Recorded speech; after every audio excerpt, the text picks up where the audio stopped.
Yashmin Molina, and I'm here to share my insights and understanding about Module 1, Lesson 1 and 2.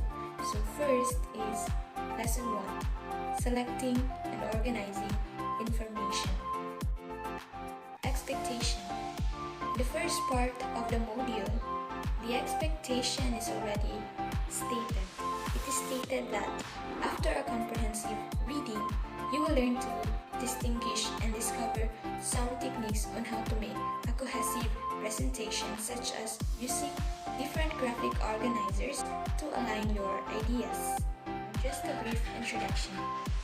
This lesson will answer to the question, how do you organize your ideas? In making a cohesive presentation, information should be organized and aligned properly. Some techniques are given to guide you for you to have an organized, complex information.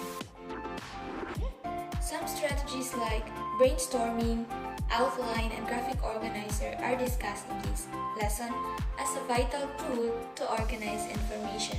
Well, techniques are approaches or methods you as a writer may use to organize the information you gathered, to accomplish your desired aim in writing, and to improve your writing craft.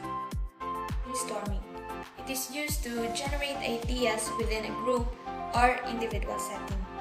It means that it is a group creativity technique by which efforts are made to find a solution for a specific problem by gathering a list of ideas spontaneously contributed by its members.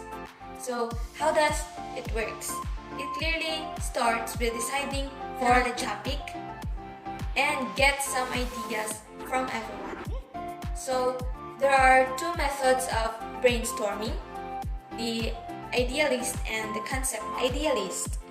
It involves writing the main topic and listing down the related ideas. It means that all ideas are listed to go on by identifying related and some narrower topics. So, second, the concept map. A concept map is a visual representation of ideas and their connection with one another. So, as you can see, the concept map graphically illustrates relationship between two or more concepts and are linked by words to describe their relationship. Outlining. It serves as a roadmap or blueprint when writing. It helps you to organize your ideas as well.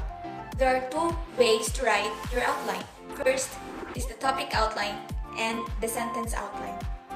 The topic outline is a systematic arrangement of ideas using a broad topics. It is an outline where it uses words or phrases as headings. So this is the example of a topic outline. So next is the sentence outline. It is also known as expanded outline. It uses complete sentences as its entries. So this is the example of a sentence outline. So principles of outlining. First is the parallelism, where it requires all entries in each cluster to use the same structure or format. It means that putting words in the same grammatical order. So second is the coordination. It requires ideas of the same relevance to be labeled in the same way. It means arranging ideas according to its value of importance.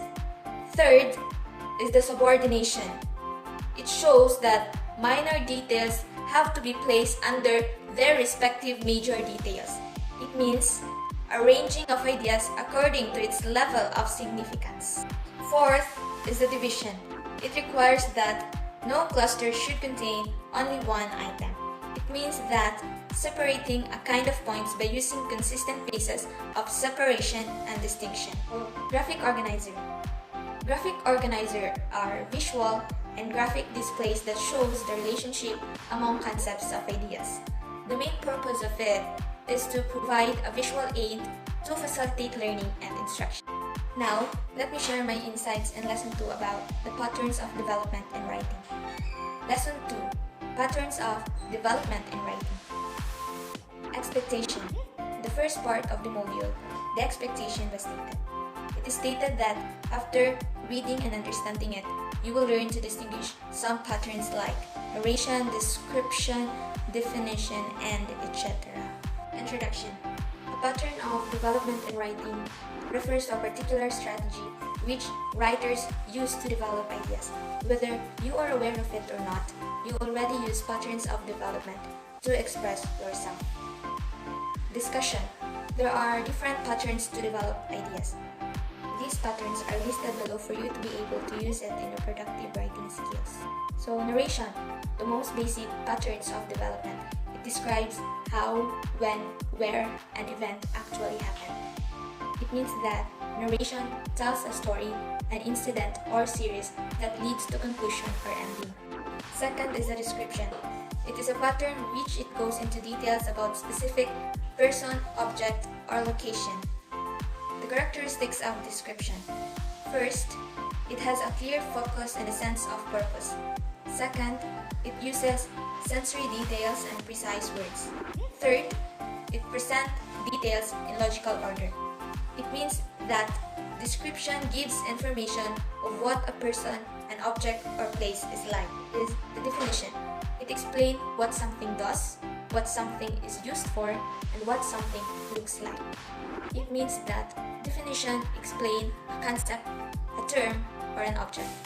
Comparison and contrast. It organizes ideas based on how events, places, or people, things, and concepts are similar or different from one another. It means that it both identify points of comparison and contrast and make a list of its similarities and differences.